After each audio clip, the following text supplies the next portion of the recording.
Welcome to VLAN Virtual Learning Network. Welcome to the 18th session of microprocessor. And the topics covered are virtual memory, basic 8086 configuration, modes of operation, pin definition of minimum mode system, internal logic of 8286 and minimum mode operations. First of all virtual memory.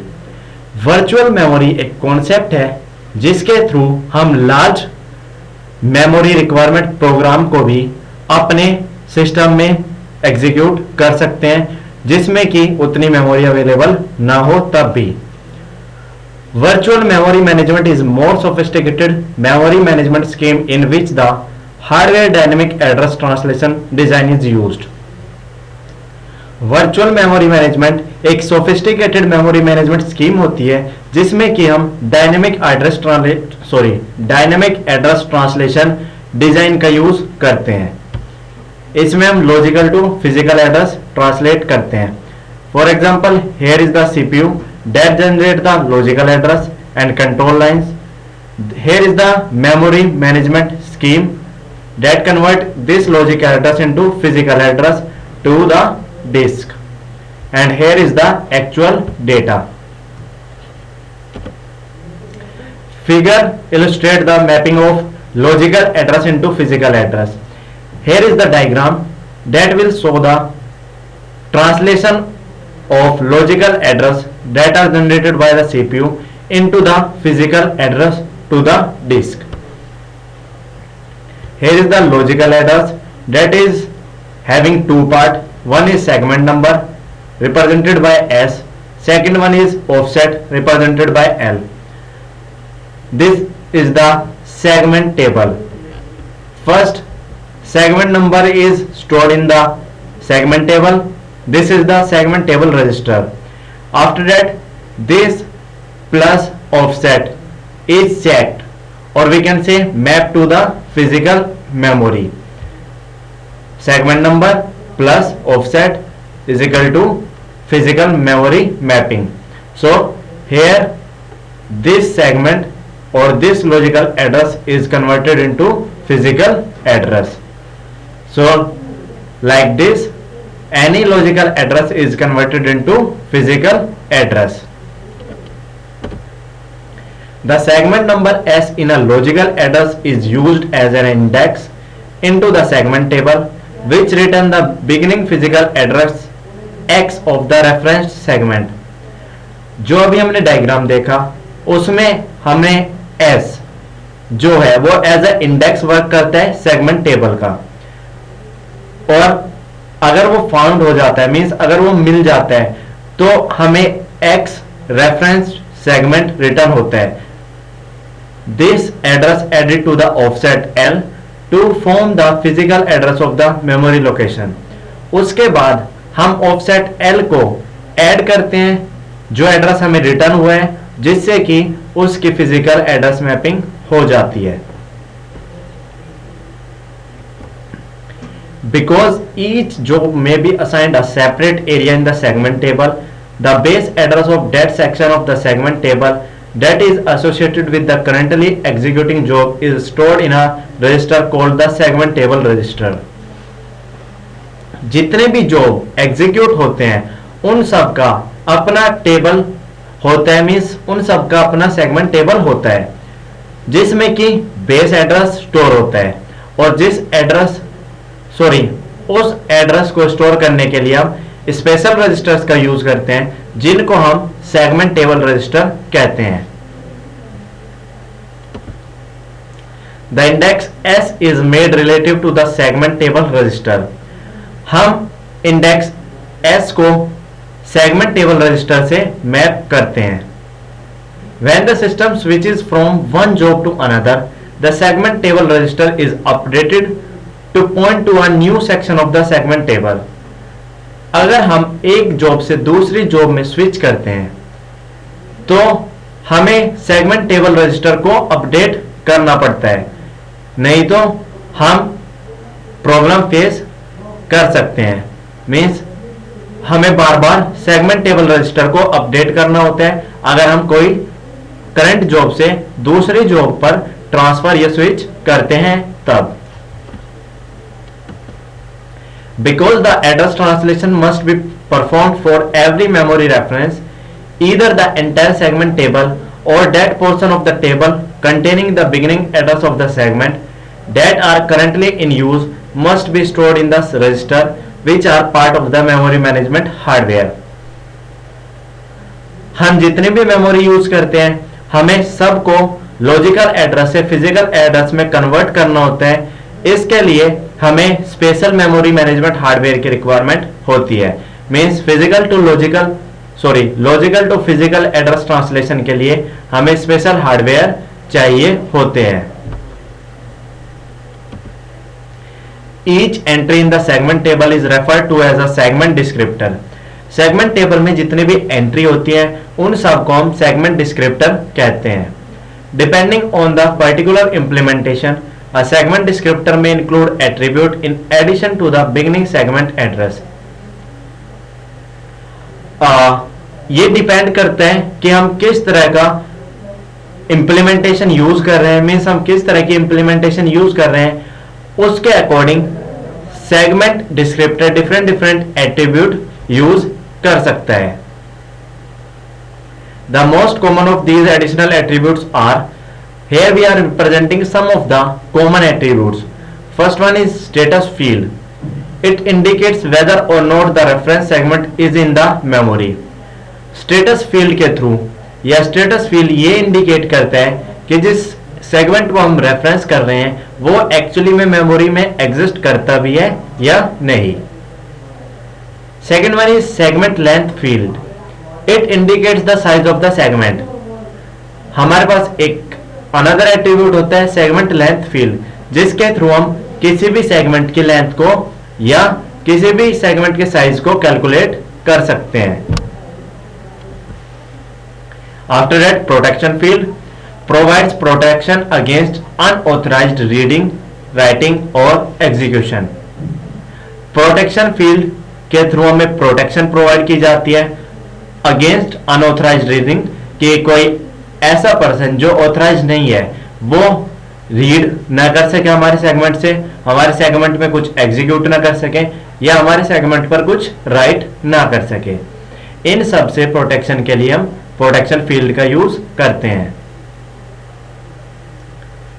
After that reference field provides useful information in determining which segment is to be replaced. Reference field के through some useful information provide की जाती है जिससे कि हम segment को easily replaced कर सकें। After that change field indicates whether or not the segment has been modified since being brought into memory. Change field से हम ये पता कर सकते हैं कि सेगमेंट में कुछ चेंजेस हुए हैं या नहीं। मींस सेगमेंट अनटच्ड है या नहीं। अगर हम स्टार्टिंग में सेगमेंट को मेमोरी में अलोकेट करते हैं और बाद में अगर उसमें कुछ चेंजेस होते हैं तो हम चेंज फील्ड के थ्रू उनको चेक कर सकते हैं। Now basic configuration of 8086 microprocessor. A set of conductor used for communicating information between the components in a computer system is called a बस। अगर हम किसी प्रोसेसर की बात करें तो प्रोसेसर में जनरली हम बस का यूज करते हैं कम्युनिकेट करवाने के लिए between different types of component. Means अगर डिफरेंट टाइप्स ऑफ कंपोनेंट के बीच में कम्युनिकेशन स्टैब्लिश करनी है तो हमें बस का यूज करना पड़ता है। If a bus connects to minor components within a major component, for example the control unit to the set of working register within the CPU, it is called an internal bus. अगर बस किन्हीं दो minor components को major component से connect करती है, for example एक control unit को कुछ रजिस्टर से जो कि सीपीयू में प्रेजेंट है, तो उस केस में हम उसको इंटरनल बस कहते हैं। means if we are connecting minor components to the major components present in the CPU, then it is called as internal bus. When a bus connects two major components such as CPU and an interface, it is called an external bus. But if we are connecting two major components, then it is known as external bus. For example, if we are connecting CPU and some interface, then it is known as external bus. An internal bus is ordinarily internal to an IC device and its construction is dependent on the device. Internal बस generally ICs के अंदर use की जाती है और इसका construction means जब हम इसको बना रहे होते हैं तो वो डिपेंड करता है कि हम किस डिवाइस के लिए इसको क्रिएट कर रहे हैं. External buses, on other hand, have common characteristics that must be understood when designing the overall architecture of a computer system. अगर हम external buses की बात करें तो external buses में कुछ common characteristics होती हैं जिसके थ्रू जिनको establish करने के लिए हमें डिजाइनिंग के टाइम पर ही कंप्यूटर आर्किटेक्चर को ध्यान में रखना होता है. Now modes of operation. 8086 has two modes of operation, the minimum mode and the maximum mode. जो 8086 माइक्रोप्रोसेसर होता है वो दो टाइप के ऑपरेशन परफॉर्म करता है, मीन्स दो मोड में ऑपरेशन परफॉर्म करता है, minimum mode and maximum mode. The minimum mode is used for a small system with in a single processor. Minimum mode को हम स्मॉल सिस्टम्स में यूज करते हैं जो कि किसी सिंगल प्रोसेसर को यूज कर रहे होते हैं. मीन्स अगर हमारे पास एक सिस्टम है जो सिंगल प्रोसेसर को यूज कर रहा है तो उसमें हम मिनिमम मोड्स को यूज करेंगे कोई भी ऑपरेशन परफॉर्म कराने के लिए. A system in which the 8086 generates all the necessary bus control signals directly thereby minimizing the required bus control logic. इसलिए 8086 माइक्रो प्रोसेसर में जितने भी नेसेसरी कंट्रोल होते हैं वो डायरेक्टली जनरेट करती है bus. The maximum modes is for medium size to large system which often include two or more processor. ऐसा सिस्टम जिसमें दो या दो से ज्यादा माइक्रो प्रोसेसर यूज हो रहे हों या फिर मीडियम साइज या लार्ज साइज सिस्टम के लिए हम मैक्सिमम मोड ऑफ ऑपरेशन को यूज करते हैं. Pin diagram of 8086 is shown in the figure. Pin 33 min and max represented by Mn and Mx determines the configuration operation. अभी हम एक फिगर देखेंगे जिसमें कि डिफरेंट पिन कॉन्फ़िगरेशन को रिप्रेजेंट किया गया है. When pin is strapped to ground, the processor is to be used in a maximum mode configuration. जब हम प्रोसेसर को ग्राउंड कर देते हैं मींस प्रोसेसर के पिंस को ग्राउंड कर देते हैं तो वो मैक्सिमम मोड में वर्क करना स्टार्ट कर देता है. When it is strapped to positive 5V, it is to be operated in its minimum mode. जब हम उसको +5V मींस +5 वोल्ट पर ऑपरेट करते हैं तो वो उसका मिनिमम मोड होता है. Now pin definitions of minimum mode. Here is the definition of different pin definitions. A processor is in minimum mode when its Mn and Mx pin is strapped to +5V.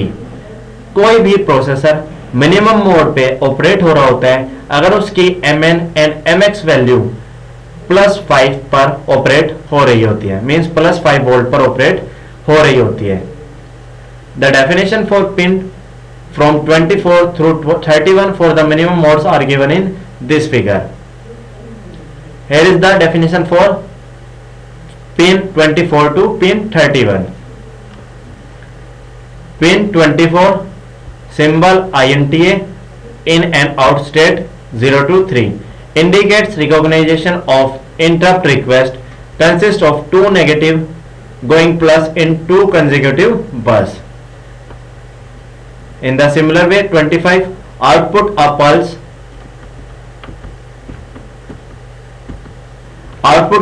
at the beginning of the bus cycle, and it's to indicate an address is available on the address pin. In the similar way, we have different pins, 26, pin 27 up to pin 31. Now minimum mode system. Typical minimum mode configuration is shown in this figure. Here we have clock, address and transceivers. Here is the clock. This is CLC clock pulses it will receive, and it work on plus 5 volt. That's why it is minimum mode configuration. This is address bus connected with this address, data bus and control bus. Now internal logic of 8286. The address must be latched since it is available only during the first part of the bus cycle. हमें address को store करके रखना होता है क्योंकि ये सिर्फ first part में ही, मींस जो फर्स्ट बस साइकिल होती है उसके फर्स्ट पार्ट में ही अवेलेबल होता है. To signal that the address is ready to be latched, up 1 is put on pin 25. The address latch enable ALE pin. हम एक सिग्नल सेंड करते हैं जिससे हमें पता चलता है कि हमें एड्रेस को स्टोर करके रखना है. इस सिग्नल में हम 1 को पुट करते हैं पिन 25 पे, जिससे कि हम एड्रेस को स्टोर करके रखते हैं ALE पिन पर. Typically, the latching is accomplished using Intel 8286 as shown in the following figure. इसमें जनरली हम Intel 8286 का यूज करते हैं. Like this. Here is the configuration of 8286. These are the inputs and these are the outputs. And this is the time signal. Now, minimum mode operation. 8286 is an 8-bit latch. 2 of them are needed for a 16-bit address and 3 are needed if a full 20-bit address is used. अगर हम 8286 की बात करें तो ये 8-bit latch होता है. अगर हम 2 8-bit लैच यूज करते हैं तो हम 16-bit एड्रेस को होल्ड कर सकते हैं. बट अगर हमें 20-bit address, full 20-bit address को यूज करना है तो हम 3 8-bit latches का यूज कर सकते हैं. A signal on the STB pin latches the bits applied to the input data lines D17 to D10. हम एक सिग्नल के थ्रू STB पिंस पर बिट्स को स्टोर करके रख सकते हैं using different data lines from the D17 to D10.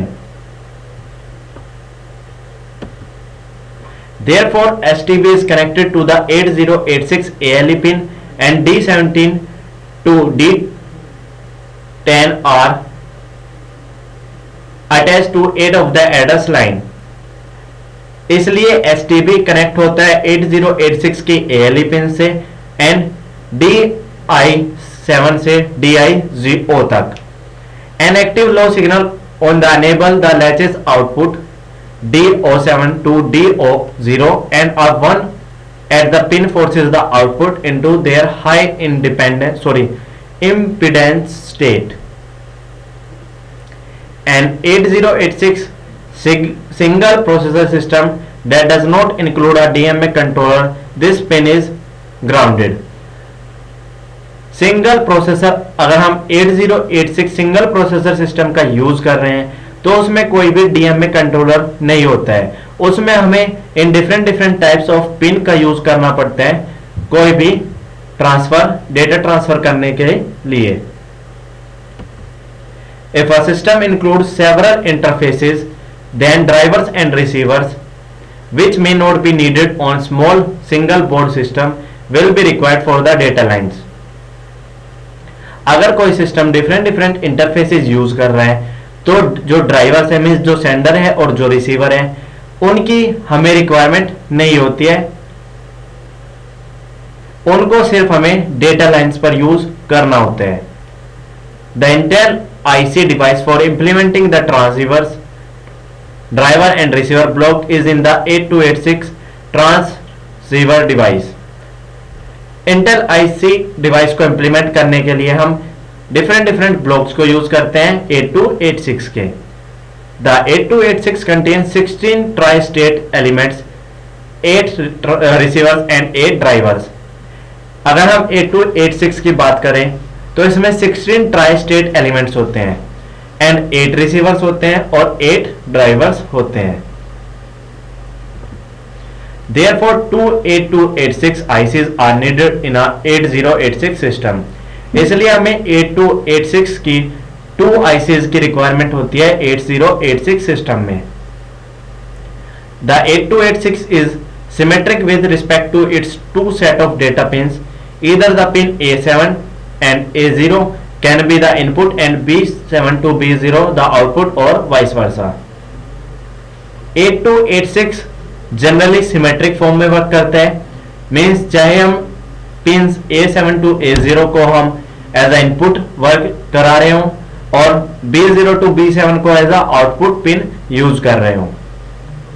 The output enable pins determine whether or not data are allowed to pass through the 8286 and the transmit T pins control the direction of the data flow. जो output pins होती हैं वो determine करती हैं कि data send हो रहा है प्रॉपरली या नहीं, और जो डायरेक्शन होती है वो ट्रांसमिट टी के थ्रू हम डिटरमाइन कर सकते हैं. When O is equal to 1, when data are not transmitted through the 8286 in either direction. अगर OE की वैल्यू 1 होती है तो किसी भी डायरेक्शन में डेटा ट्रांसमिट नहीं होता है. If it is 0, then T is equal to 1 causes A0 to A7 to be the input and T is equal to 0 result in B0 to B7 being the input. अगर OE की value 0 होती है then T is equal to 1 अगर value है तो A0 to A7 as a input use की जाती हैं और T की वैल्यू अगर 0 है तो B0 to B7 as a input use की जाती हैं. In an 8086 based system, the OE pin would be connected to the D in pins, which is the active low whenever the processor is performing an I/O operation. 8086 depend करता है OE pins पर. अगर OE pins DEN pin से connected होती हैं तो जो भी एक्टिव लो होती हैं, मीन जिसकी वैल्यू लो होती है, प्रोसेसर उसके साथ आईओ ऑपरेशन परफॉर्म करता है. The A0 to A7 pins are connected to the appropriate address data lines and the T pins is tied to the processor DTR pins. जो 80 to A7 पिंस होती हैं वो different appropriate address या data line से connected होती हैं और जो T पिंस होती हैं वो प्रोसेसर्स के DTR पिन से कनेक्टेड होती हैं. Thus, when the processor is outputting the data, flow is from A0 to A7 to B0 to B7, and when it is inputting the flow, it is in the other direction. इसलिए जब processor output कर रहा होता है data के flow को from A0 to A7 and B0 to B7, तब हम इनपुट फ्लो को अदर डायरेक्शन में फ्लो कराते हैं. The processor floats the and DTR pins in response to bus request on the hold pin. Now do it yourself. First question for you is what is virtual memory, and second question for you is explain 8086 configuration. Thank you. This is all for today. Happy learning, we learning.